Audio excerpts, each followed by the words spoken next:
How the hell you guys doing? iShotty here. Welcome back to another update vlog. And I know it's been a little over a month since the last one. I believe it was towards the end of February when I posted. And the reason I've been waiting so long is because there's a lot of things that have been happening. There's a lot of things I've been wanting to go over, and then more and more stuff keeps piling on top of it. So there's a lot of things that we're going to go over in this one. Really tired. Like, I'm always tired. I don't know why. Right now it's spring break. I mean, it's the end of spring break, really. So not a lot's happened. I worked a couple days, but whatever. So, the first thing to go over is, right after my last video, I got news that the people holding on to our stuff that we had in Texas from our storage unit needed the stuff gone ASAP. And I just got my tax money and bought that car you guys may have seen in the last video. I didn't actually really get to show the car off except for it starting. It was really loud, blah, blah, blah. So, I went and I rented a 26-footer Penske truck. Really liked it, actually. It was a lot of fun to drive. That's the biggest update, really. That was a lot of fun. So I drove, 2,350 miles, something like that. I have to look at the paperwork again. So I drove from West Chicago to Spring, Texas, and back. I left Thursday night. I don't even remember what day now. And I came home Tuesday morning. So I left Thursday night because we were off the next day on Friday, and I extended the rental for a couple days just so I could hang out with my old friend Nate for a while. We've done a lot of stuff together. We're good friends. I've known him for 13 years already. Well, I've known him for 13 years. So went down there, stayed at his house, grabbed the stuff. Of course, while I went back to Texas, being in Chicago, we don't have a lot of the food that we have in Texas. So, of course, I had to get my filler of Raising Cane's, Jack in the Box, this place called Freebirds, an old kolache shop that I went to when I was a kid that's still there, believe it or not. There's a lot of stuff that happened on that trip. I took a lot of, not really a lot, but a few videos of me driving. I'm thinking about posting that in just a little, it's not really anything big, just post a little quick, video of everything that I did in Texas. Obviously, every picture won't be posted, every video won't be posted. I don't want the video to be hours long. But just something for you guys to see that I did. So yeah, the truck was huge. I mean, it was almost as long as a school bus. I got back, and I parked the truck at work in one of the bus's stalls, actually, when I came home. So I could bring some of the stuff home and shower. And so I'd gotten back that Tuesday after I came back from Texas, and then Friday morning I was going to work, and what was it, Thursday, so, I'm sorry guys, I can't talk, so yeah, like I said, I came back Tuesday, and then Thursday, so 2 days later, the battery in my car died, replaced it that day. The next day I'm going to work, and I get to this light right by the third light before work, waiting to turn, car dies. I get out, pop the hood, see if maybe one of the terminals wasn't secured properly, okay, whatever, everything looks fine. Start it again, my check engine light's flashing repeatedly, my oil light's flashing repeatedly, and my fuel gauge starts going from full to empty. Mind you, I had just filled it the day before. So I turn, and it took me over a minute to go through the intersection. I couldn't get over 5 miles an hour.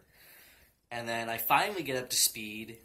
Car dies. It's smoking really bad. I call my mom, put it on speaker, pull over, and I popped the hood, and the engine was on fire.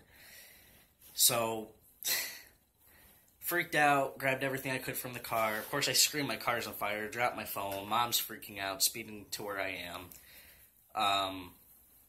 Then this guy, I can't remember his name, John, I believe. I think his name was John. I feel so bad. I wish I could thank him if I saw him again. I hope I see him again so I could thank him. Pulls over, he's in a refrigerating and heating company truck. Jumps out, shows me he has a fire extinguisher, puts the fire out. Tells me keep the fire extinguisher, try to have a good day. And, the cops show up, the fire department shows up. Go through a million questions with them on what happened. They assumed from everything that I told them, because the fire was actually coming out of the oil cap. So the fire looks like it started from the inside of the engine. They're assuming some gasket between my fuel and my engine itself busted or broke or something. My fuel dumped into my engine and combusted and caught on fire. That's what they're assuming. So then the car sat there for 2 weeks. And I finally got it junked with Victory Auto, and I had to pay them because it had fire damage. I couldn't find anywhere else that would take it for free or even just give me $50. So the car lost me out in over $20,000. Well, $20,000. I cannot talk today. The car lost me out in $2,000 in total, probably $2,100 with everything. So that was a big downer. And I will be posting. Actually, no, here's a picture of the car I had. It was an '01 Buick Regal, and then I'll show a picture of what the engine looked like. It wasn't that bad, but you'll see.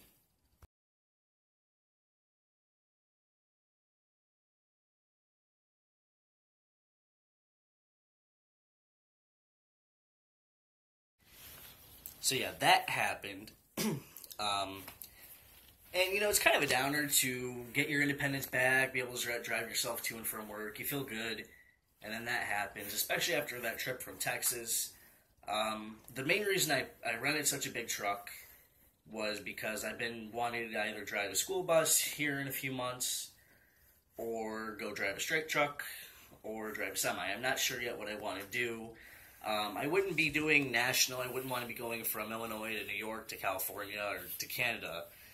As I have a fiance and a son, I most likely want to do local, do 5 days a week, 2 days off, so 5 days on, 2 days off. That's what I prefer to do. Or I could drive a bus, but the money's not really in driving a bus for what I need to be doing. Because driving a school bus isn't really a career choice. It's not like, I'm going to drive a school bus for the next 50 years and be made in money and be rich. It's not the case. I mean, if I was like a contract manager or a safety manager, it might be more worth it, but I want to get an apartment or a house, and what I'm doing just isn't going to cut it. So the main reason I drove the truck, I didn't need a huge truck to go down to Texas. I mean, I didn't even really need a 16-footer.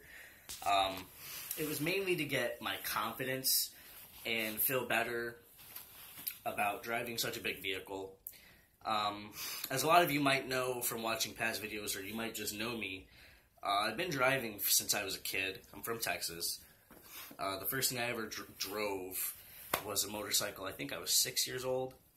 The first time I ever drove was on my dad's lap, but I really don't count that as driving because he was doing the gas and the braking, so I don't count that as driving. The first time I drove a car, I was 8 years old. It was a Jeep Grand Cherokee, and I've driven 70-plus vehicles since then. And I've had a lot of fun driving. I love driving. I think that's, like, going to be where I die. I'm going to die driving a vehicle because I just absolutely love driving. I can't stand sitting here, but if I'm sitting in a car driving, even in traffic, I feel better. So, there's that. Now I'm trying to think of what happened after the car. So after the car, it got junked, and been sitting here for a few weeks, figuring out what to do, trying to figure out what am I going to do with the last of my tax money, blah, blah, blah. Grant, I still haven't gotten my state taxes yet, but so that's going to be another whatever amount of money coming in. So a coworker has a relative, that's all I'm going to say, who was selling a car for $300, and it's a 98 Ford Escort ZX2 Coupe. It's not the most beautiful car. The driver's door is dented in, someone backed into it years ago, obviously before I got it. The driver's side mirror, the plastic's not there, but the mirror is cracked to hell and back. I mean, there's dings here and there. There's a crack in the back bumper. I really don't care.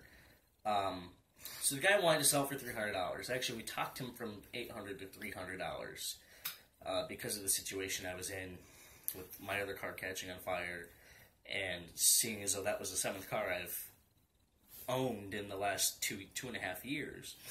So we talked him into $300. A friend of mine, a good mechanic, he came with me and looked at it, so it was mechanically sound. I test drove it. Stick shift, so the clutch felt good, the transmission felt good, everything feels good. I mean, it needs tires and brakes, but the car was sitting for over 2 years. I mean, just sitting there, so how can I really complain if it just needs tires and brakes? And then I buy it, tax it, do the registration, the title, and everything. And I'm following him and my mom to a restaurant. We were going to go out to dinner. And going 50 miles an hour, all of a sudden the fucking hood pops off and smashes my windshield. So, I mean, you know, I have amazing luck with cars. So pull over, call them, turn around. The hood's tied down with a tie-down strap still. The windshield's smashed. My rearview mirror popped off and smacked me in the face when the windshield smashed. And surprisingly, my wiper control arm, whatever you want to call it, the thing you control your wipers with, that popped off. It completely broke, snapped the wires, it fell off. So now I don't have wipers either. Got it for $300 though, so. The tires are actually going to be done tomorrow, so is the windshield probably, hopefully. And then hopefully everything goes well from there. So there's that other big update, I guess you could say. Pictures of the car. I have one picture of the interior, and I have pictures from what happened after the hood incident. So here you go.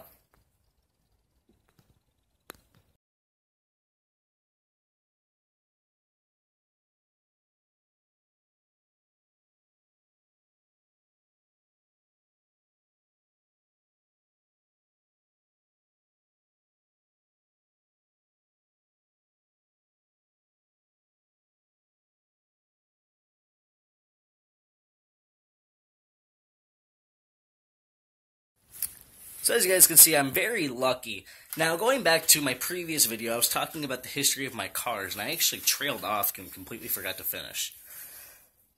So, my first car was a 1993 Honda Accord EX. Automatic, the transmission slipped, the brakes sucked, but it was a car. Got it for $700. About a month and a half, 2 months after I bought it, my brake caliper locked onto my pads, the brake line snapped, lost all my fluid, and barely made it home going 5 miles an hour. And then it sat there for months before my grandma pretty much told me to get the fuck out of my driveway. So that went to Victory Auto Record. And then I financed a 2009 Ford Focus. Can't remember what submodel it was. Nice car. It was a two-door, aftermarket rims, other stuff like that, dual overhead cam engine. You know, I'm not going to go into detail, but really nice car. But they sold it to me with a bad clutch, and the clutch melted about a month after getting it. They admitted that it was supposed to be in there for clutch work, and they sold it. So then they gave me an '07 Cobalt. Now we're on car number 3. And this was January 12th of 15. So I've had that car now for over 2 years. Well, then I stopped working. I decided Mom could keep the Cobalt. We co-signed on it. She could keep it. I could try to find another job. Well, then her tax money came in. She let me buy a car. So I got an '01 Eclipse GT, stick shift. Loved it. I was fixing it up. Put about $3,000 into it. Almost $4,000 after fixing it up and buying it and everything. And 6 days after I bought it, the motherfucker caught on fire. Like, I can't even make this shit up. The electrical wiring, one of the wires, 2 of the wires touched, and my whole front wiring harness caught on fire, and it died. So, then that sat there for a long time, like over a year, trying to fix it without having to go spend thousands at Mitsubishi. Finally sent that to Victory. And then I bought a 1982 Honda Nighthawk CB450 motorcycle from a coworker at my job, obviously.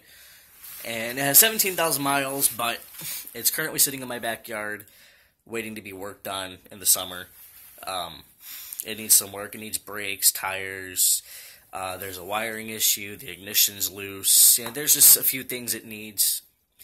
I was more so concerned about getting a car considering I have a kid. Well, then somebody gave me a minivan for free, an 03 Chevy Venture. Still sitting in my driveway with a blown head gasket and flat tires. And I've been waiting at least 6 months for the title. And still waiting on it. So it's sitting there waiting to be rescued or whatever's going to happen with it. I don't know what's going to happen. Then I bought the 01 Buick Regal, and now I have this thing. So, yeah, since August 22nd of 14, I've owned 8 cars. I currently have 4 in my possession, and 2 of them drive. So, as you guys can see, I have a lot of luck with cars. I'm sorry if this is taking forever. I wanted to brush up on that, the history of the cars I've owned, etc., etc. I was looking back at my video earlier and realized I never finished. I mean, other than that, not much has changed. Considering what to do with my life. Like, yes, of course, if you guys have watched all my vlogs, you would know that I live with a coworker. Or I should say, we live with a coworker. It's a really nice big house. But I do kind of want to get a better job and get my own place. It's nothing against anybody. Just want to be independent, you know. Back playing a lot of Skyrim again lately. Bought Skyrim on Xbox One. Been playing that nonstop since I got it. I think I have 3 days played already. Level 58, I think. Yeah, 58. My girlfriend's in the 30s, I think. Yeah, not really much else has been happening, but a video will follow shortly. And I know I say shortly, this could be in a week or 2 or 3 or 4 or 10. I do want to throw together a little video of everything that happened over my trip, going to Texas and coming back, and I think that's about it. Alright, well, thank you guys so much for watching if you made it this far. Subscribe if you want to see more of my stupidity and my rambling and my constant yawning and sniffling and not being able to breathe. Like right here. Yeah, that's about it. So, as always, guys, stay in the shadows.